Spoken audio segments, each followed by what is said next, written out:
बहुत समय पहले की बात है। एक अकेला कबूतर एक बड़े और सुंदर वृक्ष के नीचे रहता था।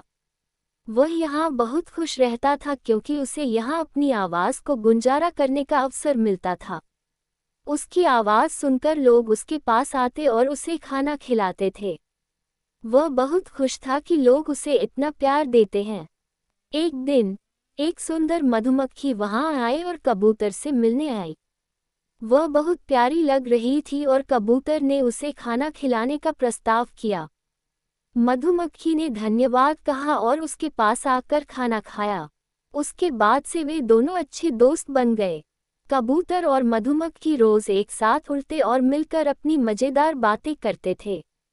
कभी कभी उनके बीच में उठने वाली लड़ाइयाँ भी होती थी, लेकिन वे जल्दी सुलझा लेते थे और फिर से खुशी खुशी उड़ते रहते थे। एक दिन मधुमक्खी ने कबूतर से कहा, मेरे पास एक अद्भुत स्थान है जहां हम दोनों एक साथ जा सकते हैं। क्या आप मेरे साथ वहां चलेंगे? कबूतर बहुत खुश हुआ और उसके साथ वहां जाने के लिए तैयार हो गया। मधुमक्खी ने कबूतर को अपनी राह दिखाई और वे दोनों उड़ते हुए नए स्थान की ओर चल दिए। जब वे वहां पहुंचे तो वे देखा कि वहां बहुत सारे रंगीन फूल थे और सुंदर पेड़ पौधे थे। वहां खूबसूरत झरने का धार भी बह रही थी।